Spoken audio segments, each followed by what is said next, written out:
अच्छा, अभी हम देखते हैं कि जो होम स्क्रीन है स्मार्ट PSX की, उस पे आपके पास क्या क्या अवेलेबल है। तो ये सबसे ऊपर जो है, ये आपके पास एक बैज आ रहा है जिसमें कि ऐसी 100 का इंडेक्स आपको लाइव दिख रहा है।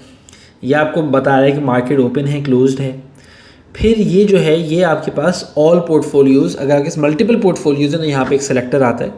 इसमें खोल कर आप अपने पोर्टफोलियोज़ चेंज कर सकते हैं। आप कोई चेंज करेंगे तो उस वाले पोर्टफोलियो का डेटा शुरू होने लग जाएगा। ठीक है। और दूसरी चीज़ जो है वो ये है कि आपके पास यहाँ पे एक ग्राफ है जिस पे आप इसे ड्रैग कर सकते हैं। ये दिखा रहा है कि आपका पोर्टफोलियो ओवर टाइम किस तरीके से चेंज किया है। राइट।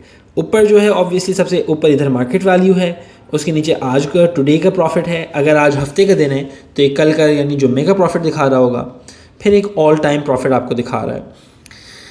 अब अगर ग्राफ की बात करें तो ग्राफ में आप जो इसका पीरियड है ये आप चेंज कर सकते हैं कि अच्छा मुझे कितने अरसे का मुझे अपना चेंज देखना है। आप देख रहे हैं कि इधर जो डेट है वो चेंज हो रही है। ग्राफ में एक और चीज़ ये है कि आप एनालाइज परफॉर्मेंस की आप चीज़ कर सकते हैं। अगर मैं इसको ऑल पे जाऊँ तो इसमें मेरे पास 3 ऑप्शन हैं। एक तो मैं देख सकता हूँ कि कंपेयर विद इन्वेस्टमेंट। इन्वेस्टमेंट ये है कि आपकी जितने आपने पैसे स्टॉक्स में डाले हैं वो किस तरीके से आपने डाले हैं। यानी पहले महीने आपने 1 लाख डाले, फिर आपने 2 लाख और डाल दिए अगले महीने, फिर 3 महीने आपने कुछ नहीं डाले। इस तरीके के जो भी ग्राफ बनेगा वो। और दूसरी तरफ ये कि आपने जो चीज़ें ख़रीदी थी उनकी वैल्यू कम हुई या ज़्यादा हुई, बशमूल डिविडेंड्स के, कि आपको कोई डिविडेंड्स भी आए या नहीं आए। ये ग्राफ वो दिखाता है। फिर 2 ग्राफ हैं कंपेयर विद KSE 100 और KMI 30। ये 2 पॉपुलर इंडेक्सेस हैं जो कि पाकिस्तान स्टॉक मार्केट में यूज़ किए जाते हैं। KSE 100 एक ब्रॉड मार्केट इंडेक्स है, KMI 30 मोस्ट शरिया कंप्लाइंट उनका इंडेक्स है। इनके अंदर भी 2 फार्मूले यूज़ हो रहे हैं। एक टाइम वेटेड रिटर्न है, ये थोड़ी सी टेक्निकल चीज़ है, इसके ऊपर आप लोग अगर वैसे कोई यूट्यूब वीडियो देखें तो आपको ज़्यादा मालूमात हासिल होंगी। कि बेसिकली ये इसका मकसद ये होता है कि ये आपकी इन्वेस्टमेंट स्ट्रैटेजी को मेजर करता है और आपने भले पैसे जब इंजेक्ट करे होते हैं उसको डी एम्फसाइज कर देता है। तो इसमें आपका टाइमिंग इतनी मैटर नहीं करती। दूसरा एक ROI का है। ये बेसिकली इस तरीके से है कि हाँ मतलब आप एब्सोल्यूट टर्म्स में हमने कंपेयर कराया कि अगर आपने जो पैसे अपने स्टॉक्स में डाल रहे हैं उनकी जगह आपने इंडेक्स ख़रीदा होता तो आपका क्या रिटर्न बनता over some period of time. अभी हमने इसको बेटा फीचर मार्क करा हुआ है इसलिए कि इसमें कुछ इम्प्रूवमेंट्स हैं, कुछ चीज़ें हैं जिनके ऊपर हम काम कर रहे हैं। तो जो ग्राफ्स निकल के आते हैं वो कुछ इस तरीके के आते हैं। अगर हम इन्वेस्टमेंट का देखें तो इन्वेस्टमेंट का ग्राफ इस तरह आता है। इन्वेस्टमेंट चूँकि मैं कर देता हूँ उसके बाद फ्लैट होती है तो इस तरह दिखता है। अगर मैं 1 साल के उस पर जाऊँ तो देखिएगा ठीक है, यानी मैंने तकरीबन सितंबर के एंड में मैंने कुछ पैसे डाले, फिर पूरे अक्टूबर नवंबर मैंने पैसे नहीं डाले और उसके बाद थोड़े से पैसे डाले तो ये नीचे पर्पल दिख रहा है आपको। और आपको दिख रहा है पोर्टफोलियो किस तरह बढ़ा।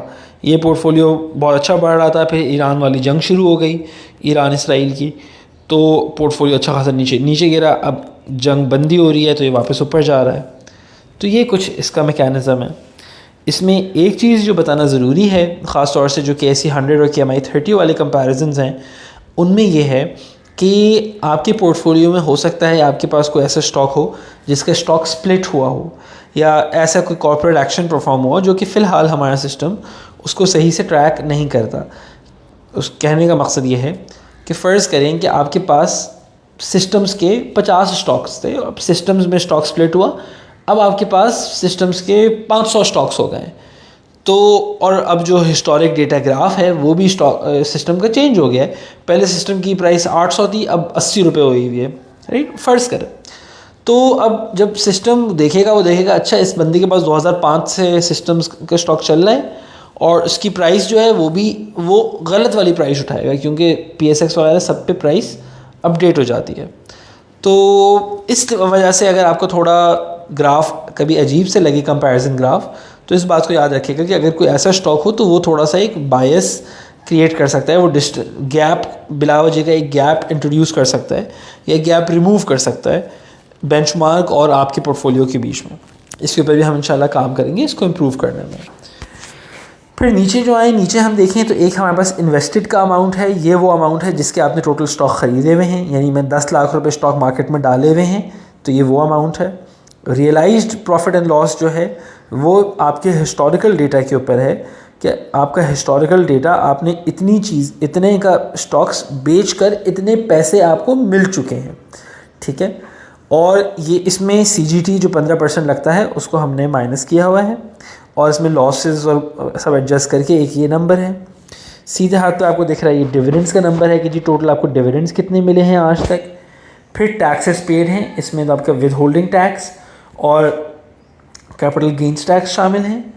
फिर ये ब्रोकर फ़ीस है, ब्रोकर हर ट्रेड पे आपको कुछ कमीशन चार्ज करता है, और ब्रोकर फ़ीस के अंदर हमने अभी फ़िलहाल जो थोड़े और चार्जेस होते हैं CDC और NCCPL वगैरह, उनको भी मर्ज किया हुआ है। इवेंचुअली इरादा है कि हम उनको एक अलग फॉर्म में भी लेके जाएंगे। मैं अगर एक दफ़ा टोटल डिडक्शंस की स्क्रीन दिखा दूँ, ये एक स्क्रीन है जिसमें आपको टोटल डिडक्शंस दिख रही होती हैं। आपको ऊपर दिख रहा है कि अच्छा कैपिटल गेंस इतना है, डिविडेंड टैक्स इतना है, ब्रोकर फ़ीस इतनी है। आप इनमें से किसी पे क्लिक करके इसकी डेफिनेशन वगैरह भी देख सकते हैं। आप ये देख सकते हैं नीचे आपको पर स्टॉक ब्रेक डाउन भी एक अवेलेबल है। फिर आपको बाय डेट ब्रेक डाउन भी अवेलेबल है कि अच्छा किस दिन आपका कितना हुआ।